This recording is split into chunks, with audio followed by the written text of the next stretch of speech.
Bienvenue sur Africa 24 et dans cette nouvelle édition du QG News, voici les titres de l'actualité. Le référendum sur la nouvelle constitution en Tunisie, un scrutin marqué par une participation timide des électeurs. Sur les 9,3 millions d'inscrits, 2,46 millions de citoyens ont participé au vote selon les premiers chiffres donnés par la commission électorale. La tournée africaine du ministre des Affaires étrangères Sergueï Lavrov, le chef de la diplomatie russe, était en visite au Congo, un déplacement de 48 heures durant lequel il s'est notamment entretenu avec le président Denis Sassou Nguesso. Et puis 24 mois de transition pour le Burkina Faso, un délai qui découle d'un consensus trouvé entre les autorités de transition et la communauté économique des États de l'Afrique de l'Ouest après une mission de l'organisation dans le pays.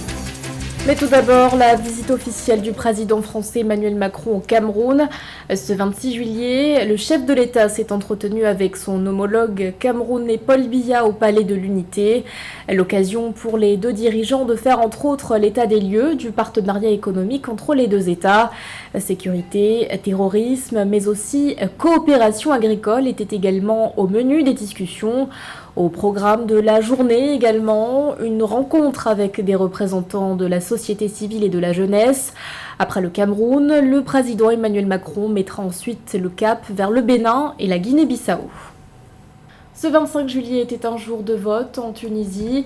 Les citoyens étaient appelés aux urnes pour se prononcer sur le référendum constitutionnel. Un projet qui n'a pas suscité de réel engouement auprès de la population.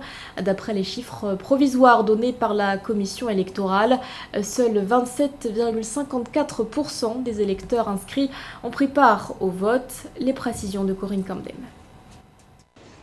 Les Tunisiens étaient aux urnes ce lundi 25 juillet dans le cadre du référendum constitutionnel controversé voulu par le président Kais Saied. Avec peu d'enthousiasme apparent au sein des populations et un boycott par les principaux partis d'opposition, les pronostics des analystes penchaient pour un oui accompagné d'un faible taux de participation. La commission électorale tunisienne a en effet indiqué lundi soir que la participation s'est établie à au moins 27,54% pour les 9,3 millions d'électeurs inscrits. Notant qu'aucun niveau minimum de participation n'est nécessaire pour approuver la nouvelle constitution. Nous construirons ensemble, avec nos armes, nos idées et notre détermination. Nous construirons, si Dieu le veut, une nouvelle république. Nous construirons une nouvelle république basée sur la vraie liberté et la vraie justice et la dignité nationale, parce qu'il n'y a pas de dignité pour les nations qu'avec la dignité de ses citoyens. Ce référendum a cristallisé les tensions dans le pays ces derniers mois. À coups de manifestations et de grèves, les opposants du président Kais Saied ont tenté tant bien que mal d'empêcher ce vote. Les avis sont partagés, mais il semble que la plupart des Tunisiens demeurent surtout préoccupés par la situation économique désastreuse et la hausse des prix. J'étais l'un des premiers à voter pour sauver notre pays. Nous devons voter oui et nous tenir aux côtés de Kais Saied car le pays est sur le point de s'effondrer. Je suis un homme d'affaires et je vis à l'étranger et je suis venu en Tunisie investir il y a 10 ans. Mais depuis 2012, j'ai du mal. Concernant le référendum sur cette nouvelle constitution, je ne pense pas qu'il va changer la situation économique et sociale du pays. À plusieurs reprises, nous avons essayé de changer les choses sans obtenir de réels changements de notre situation. Pour nous les jeunes chômeurs ou ceux qui veulent ouvrir de petits projets, mais il n'y a pas de soutien de l'État. Cette nouvelle constitution est supposée entrer en vigueur une fois les résultats définitifs publiés. Les détracteurs du président Saied craignent que celle-ci sapera les acquis démocratiques issus de la révolution de 2011 en lui conférant un pouvoir presque total. De son côté, le président Saied perçoit cette initiative comme la fondation d'une nouvelle république tunisienne pour remettre la révolution sur la bonne voie et mettre fin à des années de sclérose politique et de stagnation économique. Selon ce dernier, suite à l'adoption de la nouvelle constitution, sa première décision sera de rédiger une nouvelle loi électorale. Il est actuellement en tournée africaine. Le ministre russe des Affaires étrangères, Sergueï Lavrov, était en visite au Congo pour une durée de 48 heures. Le chef de la diplomatie russe est arrivé ce 24 juillet à Oyo, situé dans le département de la Cuvette. Au programme de son déplacement, un entretien avec le président Denis Sassou Nguesso, une entrevue qui intervient à l'heure où la guerre en Ukraine perdure. À ce propos, le Congo s'est toujours affiché comme un pays neutre depuis le début de ce conflit. Prochaine étape de sa tournée africaine, Sergueï Lavrov doit se rendre en Ouganda et en Éthiopie. Je vous propose de l'écouter. Nos amis congolais comprennent très bien les causes de la crise alimentaire actuelle qui s'est accumulée pendant ces 3 dernières semaines. Cela découle de la politique erronée des Occidentaux. Je crois qu'ils se rendent compte aussi que c'est la politique des Européens sous la houlette des Américains qui a causé la hausse des prix des produits alimentaires. Aujourd'hui, nous avons discuté des moyens concrets comme la Russie et le Congo pourraient éviter les obstacles créés artificiellement par les Occidentaux dans les domaines d'investissement, l'économie, pour que ces relations soient soustraites de ces restrictions inventées par les Occidentaux. L'actualité nous emmène également en Afrique du Sud où les autorités ont demandé l'extradition des frères Gupta depuis Dubaï.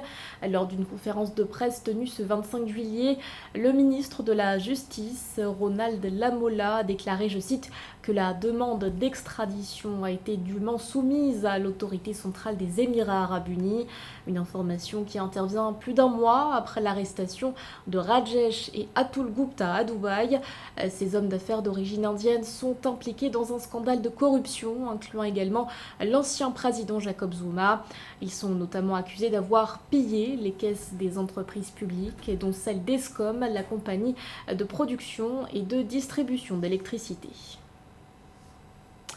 Le Burkina Faso et la CEDEAO s'accordent sur la durée de la transition. Les deux parties sont parvenues à trouver un consensus sur un délai de 24 mois.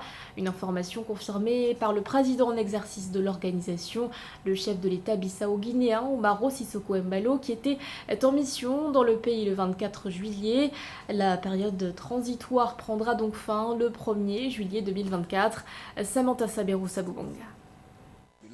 En séjour dimanche 24 juillet dans la capitale burkinabé, la mission de la CEDEAO, conduite par le chef de l'État bissau-guinéen Umaro Sissoko Embalo, a lancé un appel à la mobilisation derrière le gouvernement de la transition du Burkina Faso. La CEDEAO et le Burkina Faso sont parvenus à un consensus sur la durée de la période de transition. On a eu de très bonnes discussions avec les autorités burkinabées, avec le président. On est venu faire l'évaluation, comment la progression des engagements qui étaient pris depuis la conférence des chefs d'État et de gouvernement de la CEDEAO. On a montré aussi quelle est la vision et qu'est-ce que le gouvernement en place de la transition doit se focaliser. Le président de la CEDEAO a confirmé le délai de 24 mois à compter du 1er juillet 2022 au 1er juillet 2024 accordé aux militaires burkinabés pour remettre le pouvoir aux civils. Durant les échanges avec les autorités burkinabées, le président Umaro Sissoko Embalo a salué les efforts des autorités burkinabées dans le cadre de la lutte contre le terrorisme. Et aussi le gouvernement avec les progrès qu'on a vus sur le terrain. Et je pense que nous tous, on doit se mobiliser à côté du peuple frère de Burkina Faso. Et comme vous le savez, Burkina Faso, c'est un pays aussi qui sont des membres fondateurs de la CEDEAO. Donc, malgré ces situations, on doit l'accompagner. On appelle une mobilisation derrière le gouvernement de transition.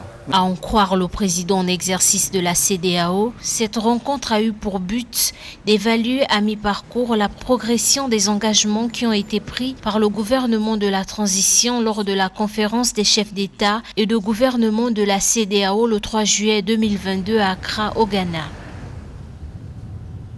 L'actualité, c'est aussi l'élection des conseillers départementaux du Rassemblement des Oufouettistes pour la démocratie et la paix en Côte d'Ivoire. Le scrutin organisé le 23 juillet a cependant été entaché de violence. Des tensions qui ont éclaté dans plusieurs localités.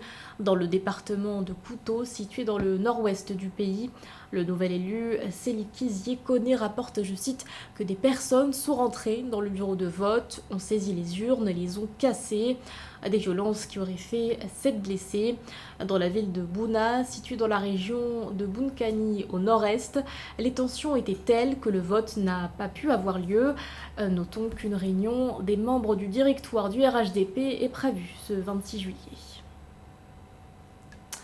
Un mot de sport à présent avec le bilan des championnats mondiaux d'athlétisme qui se sont clôturés ce 24 juillet aux États-Unis, compétition durant laquelle les athlètes africains se sont démarqués. Au total, le continent a raflé 28 médailles, dont 9 en or. On fait le point avec José Douglas. Fin des championnats du monde d'athlétisme aux États-Unis et les athlètes africains se sont accrochés jusqu'au dernier jour pour récolter 28 médailles au total. Avec d'abord le Burkinabé Hugues Fabrice Zango qui décroche la médaille d'argent au saut en longueur et réalise un bond de 17,55 m, sa meilleure performance de l'année, un an après sa médaille de bronze aux Jeux Olympiques de Tokyo et 3 ans après sa médaille de bronze remportée aux Mondiaux de Doha. Comme l'an passé, au Japon, il se place derrière le Portugais Pedro Pichardo, son redoutable adversaire. Je suis objectif par rapport à mes moyens habituels. Chaque fois que je me fixe des objectifs, c'est que je le voulais et je mettais les moyens pour les réaliser. C'est un objectif, il faut que j'aille la chercher. Sur le 100 mètres F-Femme, la Nigériane Tobi Amozan a battu le record du monde, 12 secondes 12 centièmes en demi-finale. Elle efface ainsi des tablettes l'américaine Kendra Harrison. Sur le 800 mètres homme, Emmanuel Korir a remporté son premier titre mondial. Le Kenyan, champion olympique la saison dernière, s'est imposé en 1 minute 43 secondes et 71 centièmes. Tout va vite s'enchaîner, puisque exceptionnellement, il y aura des mondiaux l'an prochain, puis les JO en 2024. Mais mon espoir est d'être à nouveau champion du monde et champion olympique. Sur le 5000 mètres femmes, Goudaf Zegay s'est imposé en 14 minutes 46 secondes et 29 centièmes. L'Éthiopienne a ainsi remporté la première médaille d'or de sa carrière après plusieurs échecs. Cela restera comme l'édition la plus universelle de l'histoire.